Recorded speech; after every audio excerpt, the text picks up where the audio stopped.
हरिओम, ओम आनंद ma'am, Om Shanti ma'am, ओम ज्ञान ma'am, आप सभी दर्शकों का हमारे चैनल पर स्वागत है। आज हम लोग बीएड थर्ड सेमेस्टर के अंतर्गत समावेशी अभ्यास की पुष्टि के विषय में अध्ययन करेंगे। समावेशी अभ्यास क्या है? समावेशी अभ्यास के पहले समावेशी शिक्षा की अगर हम बात करें तो सभी प्रकार के बालकों को सबका सहयोग लेते हुए अध्यापक समान पाठ्यक्रम सिखाने का यदि प्रयास करता है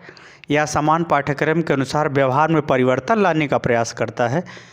तो उसे हम कहते हैं समावेशी शिक्षा। अब समावेशी अभ्यास क्या है? समावेशी अभ्यास का यहाँ तात्पर्य है समावेशी शिक्षा देने के लिए उन समस्त गतिविधियों का बार बार प्रशिक्षण करते हुए इस प्रकार से अभ्यास करें कि शिक्षण इतना प्रभावशाली हो या इतना अच्छे ढंग से प्रभावशाली हो कि वह अधिगम कराने में अध्यापक सफल हो जाए। तो यानी प्रशिक्षण का अभ्यास करना क्या कहलाता है? समावेशी अभ्यास। अब समावेशी अभ्यास की पुष्टि आपने प्रशिक्षण या पढ़ाने की जो कला है, जो गतिविधि है, वह पूरी तरह सही है या सही दिशा में है या सही गतिविधि में, इसकी पुष्टि कैसे होगी, इसका प्रमाण क्या होगा, उसको हम लोग इस टॉपिक के अंतर्गत देखते हैं। यदि हम प्रमाण की बात करें तो सबसे पहले ठोस प्रमाण तो यही है कि जो आप सिखाना चाहते हो उसको सभी बालकों को या अधिक से अधिक बालकों को सिखाने में आप सफल हो, क्योंकि बालकों की जो है प्रवृत्तियाँ या बालकों की जो गतिविधियाँ या बालकों का स्वरूप बहुत विभिन्नता लिए हुए है, क्योंकि उसमें अधिगम बाधित बालक, विकलांग बालक, प्रतिभाशाली बालक, सामान्य बालक, श्रवण बाधित बालक, दृष्टि बाधित बालक इत्यादि सभी बालक है। तो समावेशी अभ्यास यानी सभी प्रकार के बच्चों को पढ़ाने के लिए जो आपने प्रशिक्षण लिया है, इसका पुष्टि, इसका प्रमाण या यह सही ढंग से हो रहा है कि नहीं। पुष्टि का मतलब पोषण करना। आपने जो समावेशी अधिगम के अंतर्गत जो आपने प्रारूप अपनाया है पढ़ाने का, उसका पोषण सही ढंग से हो रहा है कि नहीं, इसका पहला तो प्रमाण यही है अधिगम, कि बाल जो आप पढ़ा रहे हो कक्षा में वो सभी प्रकार के बालकों को आ रहा है कि नहीं। यदि आ रहा है तो समावेशी अभ्यास की पुष्टि हो रही है। यदि नहीं सभी बच्चे बता पा रहे हैं या अधिक से अधिक बच्चे नहीं बता पा रहे हैं तो इसका तात्पर्य यह है कि आपको अपने शिक्षण शैली में परिवर्तन करना होगा या शिक्षण के अंतर्गत विभिन्न कौशलों को आपको फिर से सीखना होगा और उसके सूक्ष्मता को समझते हुए, उसके आवश्यकता अनुसार परिवर्तन की गतिविधियों को समझते हुए आपको प्रशिक्षण फिर लेना पड़ेगा। ये है, यानी अधिगम हुआ तो आपने पुष्टि किया। दूसरा अगर हम देखें प्रशिक्षण जो सामान्यतः होते हैं कुछ अस्थाई होते हैं, जो हम लोग डिग्री धारण करते हैं, जो भी विशिष्ट बीएड या विशिष्ट कला के संदर्भ में या विशिष्ट शिक्षण के संदर्भ में जो भी हम अस्थायी रूप से जो डिग्री धारी करते हैं तो अस्थायी रूप से प्रशिक्षण हुआ। अस्थायी रूप से प्रशिक्षण का तात्पर्य यह है कि जो समय के परिवर्तनशील के अनुसार जो पढ़ाने का जो ट्रेंड बदल रहा है, पढ़ाने का जो मेथड्स स्वविवेक या आवश्यकता के अनुसार शिक्षण गतिविधियों में उदाहरण में परिवर्तन करते हुए समझाने की जो प्रवृत्तियां हैं उसको बोलते हैं अस्थायी प्रशिक्षण। इसमें तो अस्थायी प्रशिक्षण में जो होता है हर टीचर अपना अपना कुछ न कुछ दृष्टिकोण देते हुए उसको समझाने, सिखाने या उस ढंग से पढ़ाने का प्रशिक्षण देता है। तो हर शिक्षक का अपना अलग अलग भी होता है, ये स्वयं से डेवलप होता है, या जो आपको प्रशिक्षण देगा वह भी अपने स्वयं के अनुभव के आधार पर ही बताता है। तो अगर अध्यापक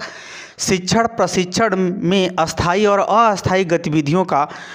समावेशित करते हुए अगर पढ़ाता है और बालकों को अधिक से अधिक बालकों को समझ में आ रहा है, विभिन्न प्रकार के बालकों को समझ में आ रहा है, व्यवहार में परिवर्तन हो रहा है, तो समझिए कि आप समावेशी अभ्यास की पुष्टि हो रही है, यानी उसका पोषण हो रहा है, वह सही रूपों में सही दिशा में चल रहा है। तीसरा अगर हम बात करें समायोजन की यहाँ जो बात आती है, जैसे प्रतिभाशाली बालक है उसको ज़्यादा से ज़्यादा पढ़ाना आवश्यक होता है, क्योंकि उसके अभाव में वह चिड़चिड़ापन हो जाता है या फिर उसको जो है नर्वस होने लगता है या नीरस हो जाता है। तो एक समय तो प्रतिभाशाली बालक है, उसी कक्षा में मंदबुद्धि भी बालक है, अधिगम बाधित बालक भी है। तो विभिन्न प्रकार के बालकों में यदि आप समायोजन यानी संवेगात्मक रूप से, संवेदनाओं के रूप से अगर आप समायोजन स्थापित करने में सफल हो और समाज की समस्त गतिविधियों के अनुसार भी, समाज की आवश्यकताओं के अनुसार, समाज के सभ्यता मैनर जो भी है उसके अनुसार यदि समायोजित करने में सब में समानता का भाव, समान आदर सम्मान स्वाभिमान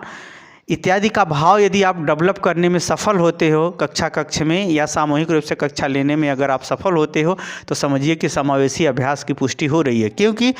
इसके माध्यम से बालकों का समाजीकरण किया जाता है, समाज की मुख्य धारा से जोड़ा जाता है। ये तो सभी लोग जानते हैं कि सबकी अपनी योग्यता अलग अलग है, सबकी अपनी क्षमता भी अलग अलग है, सबके जीवन की उपलब्धि भी अलग अलग है, फिर भी समाज में जोड़ने का काम इसलिए किया जाता है क्योंकि कुछ मानवीय मूल्य होते हैं और कुछ व्यक्तिगत मूल्य होते हैं, कुछ व्यक्तिगत आवश्यकताएं भी होती हैं, उनके लायक सबको बनाया जा सके। समावेशी शिक्षा का यह मूलभूत सिद्धांत है। इसीलिए सभी प्रकार के बालकों को समाज की मुख्य धारा से जोड़ने का प्रयास किया जाता है। अर्थात अध्यापक अगर शिक्षण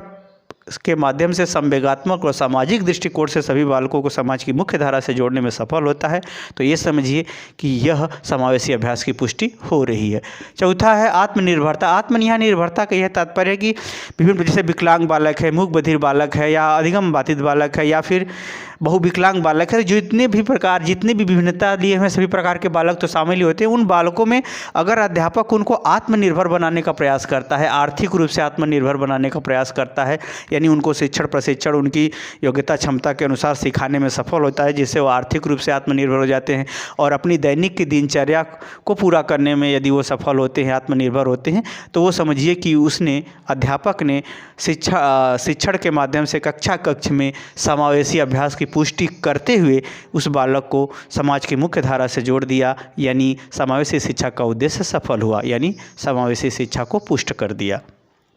पांचवा देखें, उपचारात्मक प्रवृत्ति। उपचारात्मक प्रवृत्ति का ये तात्पर्य होता है कि हर बालक की अपनी अपनी अलग अलग समस्याएं होती हैं, अलग अलग आवश्यकताएं होती हैं,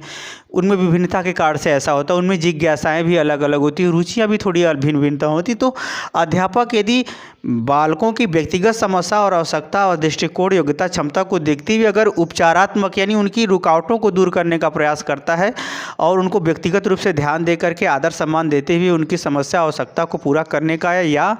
उसके विषय में जिज्ञासा को शांत करते हुए ज्ञान प्रदान करता है, तो समझिए कि वह समावेशी अभ्यास के माध्यम से समावेशी उद्देश्य की पुष्टि कर रहा है। छठा है अभिभावकों का सहयोग। इसमें अध्यापक को जैसे जो अति विशेष प्रकार के बालक है, जैसे मानसिक मंदित बालक या अधिगम बाधित बालक, या यूँ कहें कि संवेगात्मक बालक जो हमेशा सबसे डरा सहमा रहता है, अनियंत्रित जिसके संवेग होते हैं, या फिर मानसिक रूप से जो विकलांग बालक होते हैं, तो ऐसे बालकों के जीवन के संदर्भ में या दिनचर्या के संदर्भ में या पढ़ाई लिखाई के संदर्भ में यदि अभिभावकों को प्रोत्साहन दे करके, निर्देश दे करके, उनको अच्छे ढंग से समझा करके उनके अनुकूल परिस्थितियों का निर्माण करने में सफल होता है ताकि वो बालक सीख सके, तब समझिए कि आप समावेशी शिक्षा के अंतर्गत समावेशी शिक्षा का मुख्य उद्देश्य समाज की मुख्य धारा से जोड़ने और सिखाने की जो उद्देश्य है उसको आप पुष्ट कर रहे हैं, या आप अधिगम समावेशी अभ्यास की पुष्टि आप कर रहे हैं अध्यापक के लिए। सातवां है सरकारी प्रबंधन। सरकारी यहाँ प्रबंधन का तात्पर्य है कि जो है समावेशी अभ्यास की पुष्टि के लिए विशेष प्रकार के विद्यालय, विशेष प्रकार का शिक्षक दल हो, विशेष प्रकार का जो है उपचारात्मक या मनोवैज्ञानिक गतिविधियों के माध्यम से सुधारात्मक उपचारात्मक प्रवृत्तियों को अपनाया गया हो, सरकार के माध्यम से विशेष प्रकार के अध्यापकों को तैयार किया जाता हो, और सरकार के माध्यम से इन विभिन्न प्रकार के बालकों को आत्मनिर्भर बनाने हेतु विभिन्न प्रकार के कौशलों के शिक्षण प्रशिक्षण का अगर व्यवस्था की जाती हो, तो वह भी जो है एक प्रकार से समावेशी अभ्यास की पुष्टि का आधार बनता है। तो मुझे उम्मीद है कि आप समझ गए होंगे कि समावेशी अभ्यास की पुष्टि के संदर्भ में इन समस्त गतिविधियों का जो स्वरूप है, जो प्रारूप है, जो क्रिया है, जो गतिविधि है, जो दृष्टिकोण है, वह समावेशी शिक्षा के मूलभूत सिद्धांत समाज की मुख्य धारा से जोड़ने का जो है उसे पूरा करने में सहयोग प्रदान करती है, साथ में उसे पुष्ट करती है। इसी को समावेशी अभ्यास की पुष्टि कहते हैं। मुझे उम्मीद है कि मेरा व्याख्यान आप समझ गए होंगे। समझ गए हैं तो कमेंट बॉक्स में ज़रूर बताइए। साथ ही मेरे चैनल को लाइक शेयर सब्सक्राइब भी कीजिए। आज के लिए इतना ही। हरिओम।